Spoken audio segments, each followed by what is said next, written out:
What is going on? Welcome to the 401 Jake Show. I'm glad you're back. Today is going to be a fun episode. We're going to dig into HSAs. All right, health savings accounts. You know how much I love HSAs, and I want to explain to you what's going on in the industry so that you know how to talk about it and you know how to add value to your clients. First order of business, though, is to make sure you get to the club sesh next week. All right, I just posted a new video on the website, 401jake.com. Go to the club. I think it's at the top of the page. It's going to have a video there. We're going to talk about this exact thing I'm doing right now, podcasting. All right?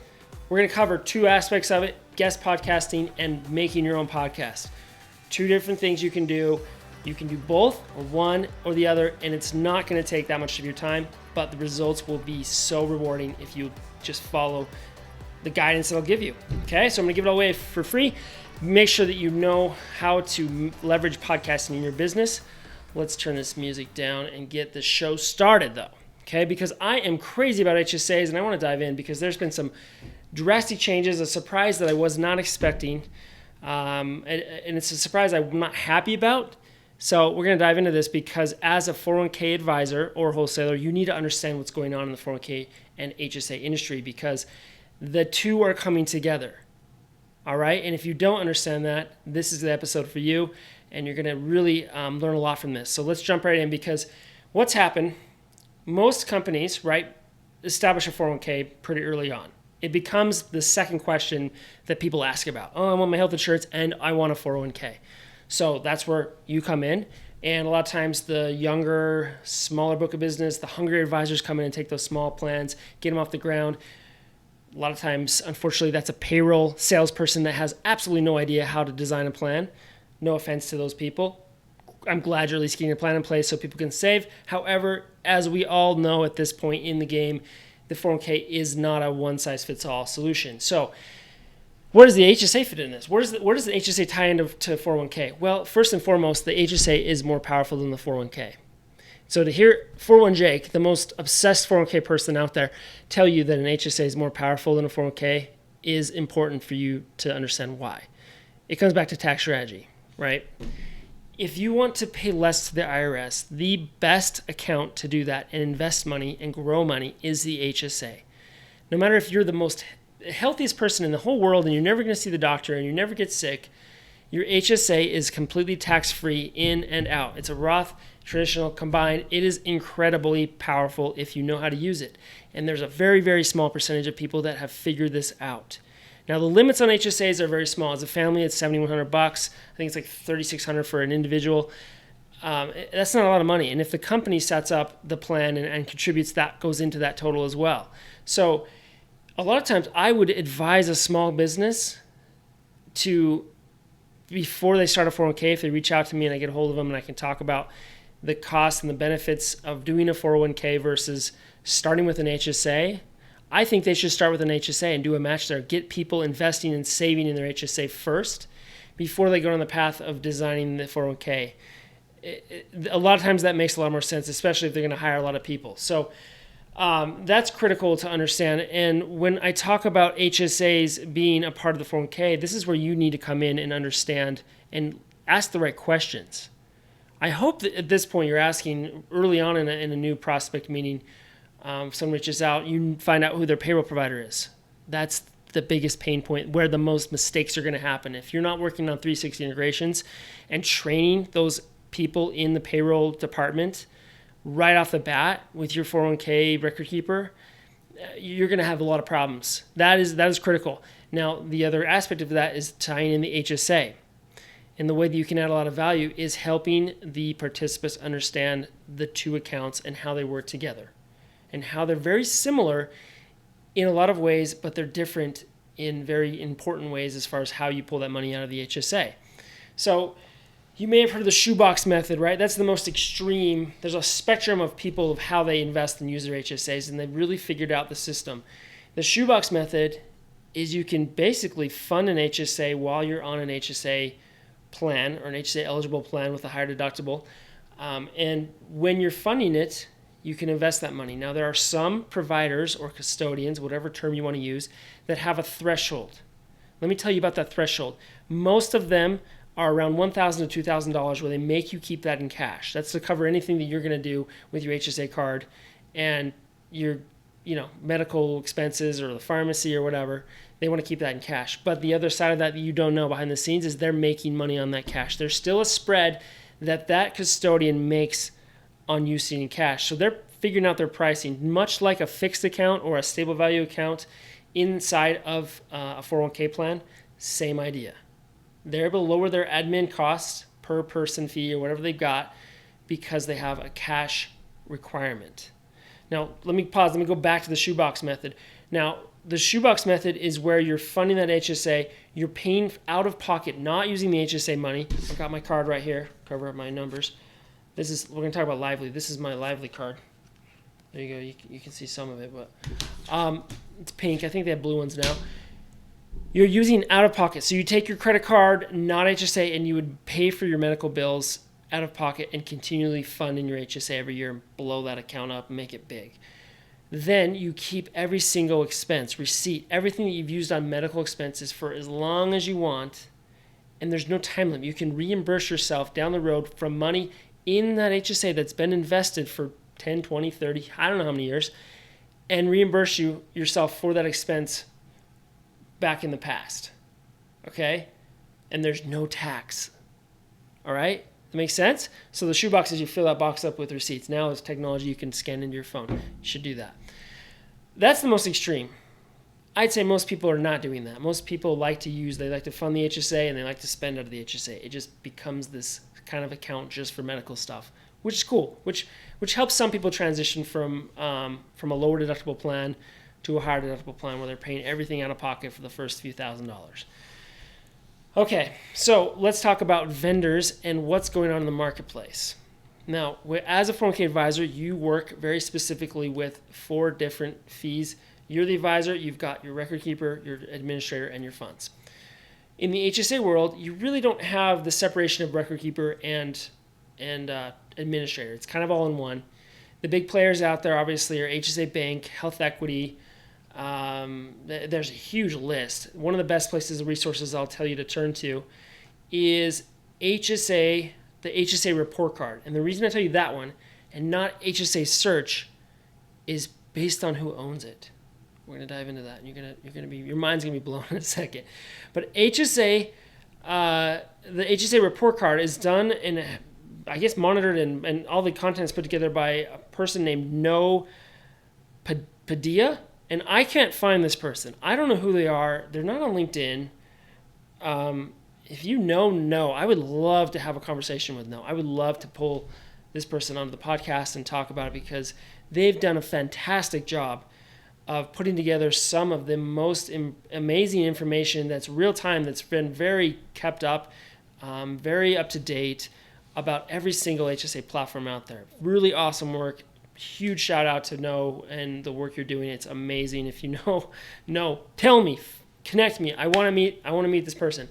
But what's cool about this site, the report card, is they can look at kind of the way that you approach your HSA. So whether you're a spender, a saver, or an investor. That's where you go that spectrum, right? People that put money right in and spend it. People that are saving it but leaving it in cash. Those that are saving and then investing are the investors. You would be blown away at how few people actually invest those dollars in their HSA. They're just sitting on cash, earning next to nothing in interest. And you will know inflation is a problem. And inflation in medical expenses is even a bigger problem, that if you're leaving your health savings money in cash, you're not going to keep up. The doctor in 5 years is going to cost a lot more than the doctor now. So you've got to help people understand that this is a retirement tax strategy that they need to take advantage of. So you, as the advisor, one way that you can do this, and you've got to throw the idea out that you're going to get paid some percentage. That's really not, you can do it. It's not easy. I'll just say that. And I honestly, as the 401k advisor, would say, at this point in the game, I would do it as a value add. I would do it as another benefit to becoming their 401k advisor and really maintaining and keeping their 401k as yours. And throw in the HSA education, the HSA, maybe put together some recommended models, which we'll talk about in a second. So that's how I would approach it. Do what you want. There are ways. I think HSA Bank and a couple others have a way that you can get paid. But let's talk about who is getting paid. Okay? The website HSA Search is run by a company by the name of Devenir. Now, Devenir is a really interesting small RIA based in Minneapolis, and I've actually been in their office a few years ago. Eric, I always forget how to say his name, Remjeski. He's a cool, nice guy, great dude, and he's built quite the little secret empire in the HSA world, in the HSA investment world. It's honestly mind-blowing, his ability to put together a deal with some of the biggest vendors out there and provide what's, in my opinion, projected as advice, but disclosed very differently as not advice. This is completely not, there's nothing that we're doing that's recommending any portfolios, even though we'll call it a guided tour or a guided direction into how to invest your money. It's not that. Read the fine print, people. And he's got it built where he has multiple platforms where he's putting in models. So think of it as your 401ks where you have your QDIA, you've thrown together target dates into that category. Then you possibly do a models. This is how we run our business. We have our models, 5 risk-based models where we have put together the funds that we would recommend out of our 330 lineup, which is level 3, kind of picked from our lineup. Think of what Devenir as is putting models together with what's similar to a 338 lineup. But the fascinating thing to me, the thing that just I can't wrap my head around, is that every single provider he does this with has a different lineup. And it's perceived to me as an employee, if I was looking at this, that this is a completely recommended portfolio to help and guide me to invest my HSA money. And it's done at a cost. So there's an additional, it's a range. I think the one that I'm going to talk about in a second was 50 basis points on top of the funds. So you're using, he's built a scalable model, and huge props to him. Like from a business standpoint, he's done a good thing, but from the advisor hat in my mind, like where I'm at with the HSAs and really where we are in that whole space, it frustrates me. I don't like what's happening. I'm disappointed as a user and a huge fan of Lively when I saw recently in the last few weeks that they did a deal with Devenir and threw in Devenir's models, guided models. When I go to their app and I signed up, like I'll go to it right now, it tells me, I'm going to read it to you so you can, word for word, so I'm not making this crap up. Because Lively is number 2 on the list of best investor HSA accounts. We're going to talk about number 1 in a second, but they're number 2, and I love Lively, and that's where my HSA personally is. And the reason I love them because their technology is awesome. They're based in San Francisco. They're Y Combinator, venture-backed. They put a ton of effort into the experience online. The app is by far the best experience I've ever had in HSA. But they had a self-directed TD account, which I use. I'm able to put my investment into TD Ameritrade, buy the funds I want to. I'm a huge fan of DFA and Vanguard. That's what I use. And that's not a recommendation by any means, just full disclosure. But then they added the Devenir HSA guided portfolio, right? So I think, wow, it's a guided portfolio. They're going to give me advice. They're going to actually look at me. So back to the whole 401k managed account, hot topic right now.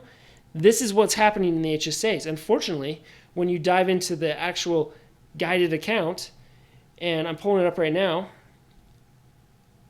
and I look at the disclosures, I'm going to read this to you word for word so you understand what this really means. It says, Devenir will help you allocate your assets. And it pulls up kind of a tool, and you can see all this online. So you can, I'm sure they have demos and things.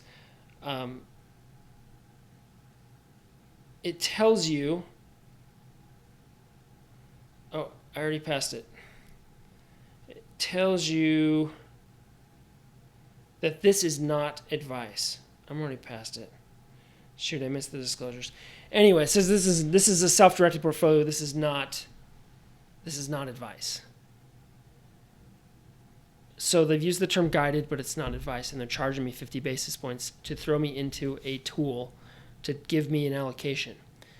And if I'm with if I'm with another firm, Optum or whoever that is also tied in with Devenir, and then I'm over here with Devenir, I'm getting two completely different allocations, different funds, different fund families, different expenses. How is that right? So think about it as an advisor for a second. It's really disappointing to see. I'm kind of sad about it because I just think that all this did was really give the number one, Fidelity, the win. I mean, Fidelity offers a free HSA. Fidelity, how they're doing that is they're getting paid on the funds they put in there. And those of you that use Fidelity or don't use Fidelity understand Fidelity's model as far as they're continually making new funds and adding new funds, and it gets a little bit tricky to continually monitor and do due diligence because their funds are always changing. But at least they don't outsource to this other solution that is really not even what it says it is. So it was disappointing to see that. I think as 401k advisors, we got to step up. We need to push our industry to get involved with this HSA topic. We need to help employers understand the benefits of guiding people and actually giving them advice and understanding their situation and putting them into funds that are applicable to them. And you have to dance around this ERISA guideline, right? Because it's kind of a gray area. If you come in as an advisor and give advice on the HSA as a whole, you've got yourself an ERISA problem with the employer. So that's in itself is an issue, and that's what we're dancing around here. However, on a personal level, as an advisor, if you have personal clients, I hope that you have the ability to be a fiduciary in that experience to give them the guidance of how to invest their HSA. So we've got to see a better response. We've got to see more work of tying together so that participants are getting a good shot at really improving their ability to retire in the future and pay for their expenses, which a huge chunk of those will be medical. And if they're paying medical out of the 401k, you know as well as I do that that's going to be more expensive than the HSA because they're going to be taxed. So that's my rant today. That's what I want to talk about. And I'm sure I'm going to get some comments about this because I didn't go super deep into ERISA. I don't want to get into the whole compliance aspect of it. I just think doing what's best for the client is always going to be what's best for the client. And if you're able to guide and direct employees and participants to do better things with their money that save them on taxes and also give them a better shot at success without thinking, number one, what's this going to pay me? In the end, that's what's going to hold true. And so I would love to see our industry step up. There's been a few record keepers that have upped their game. There's been partnerships. Obviously, you've heard about Empower and Optum. Kind of strange because Optum is tied to United Health. So if you're not with United Health, why would you want Optum HSA? And if you're not with Empower, it really limited the scope of what they could do there. I think a few others have connected in with WEX, which is a kind of a third-party technology platform for HSA. So we're seeing some of those pop out. The thing I want to leave you with is you've got to know what's going on. You need to look at your book of business. You need to look at the providers you use on the 401k, and you need to understand where they're going with their HSA offering, because it could help you win or even keep and retain the clients you have if you understand how the HSA becomes a part of the retirement discussion. When I worked at Health Equity. When I was there, the HSA became very much like a 401k decision by the HR team or executive committees. They would go through a complete RFP process just to decide which HSA provider they should have for their clients. They didn't just do whatever the insurance carrier did. So this is continually going to happen. It's going to come down the size of client, and I'm talking about headcount essentially. Where smaller firms are going to take the time to understand the HSA provider that they're selecting for their participants. And if you can be a part of that discussion, you can not only make the experience better for the participants, you're going to actually see some more success for the participants because they're going to know how these two accounts complement each other, how beneficial it could be to retain and keep more money in their retirement account, their 401k account, because they have HSA dollars to spend on the medical expenses they'll have. So I encourage you, the goal of this podcast was literally just to light a fire underneath you, to take the time to understand which HSA providers you want to work with, which ones you would recommend should that question come up in the future, because I promise you it will, and get that to be a part of your value offering, which is super important, and it will create results, which is valuable. So I hope that you'll do that. I hope you'll take it serious. If you have more questions about it, I would love to talk about this topic. I'm hoping I can get some more people on here. If we can find No Padilla and talk to this person, I don't even know if it's a guy or girl. I want them on the podcast because I want to talk about the whole, just the effort that's been put into this HSA website. You know, the HSA, again, I already forget the name, HSA report card. Incredible work. So spend some time on there, get to know the vendors, get to know all of those, and I'm excited to hear the feedback. Thank you so much for listening. I hope to see and hear from a lot of you at the Excel conference coming up. I'm speaking at 3 different events or portions, or I don't know what we're calling them, sessions of the Excel conference, and it's over a 2.5 month period. That's going to be so fun to catch up with a lot of you. I wish it was in person. I wish we were in Vegas hanging out, but we'll make the best of it. So I hope to see you there. I also have a big announcement coming up that I will release here in the next couple days. It's tied into one of my Excel topics that I'm talking about, and it is going to be awesome. It comes back to just living a wonderful, balanced life, living the K life now, and sharing the passion that you have to help people save for retirement and enjoy the life that they're working towards, even doing it early in their life. So look for it, watch for it, excited. Thanks for being here. Make sure you subscribe, share with your friends, tell other wholesalers, tell other advisors in your firm if they want help, if they want guidance. I'm also doing coaching. I've been doing a lot more of that and kind of get some initial conversations started. We're going into the hot season, right? Everyone's going to be making moves here in the next couple months. Let's do it. Thanks for listening. Have a wonderful and amazing week, and we will see you next time.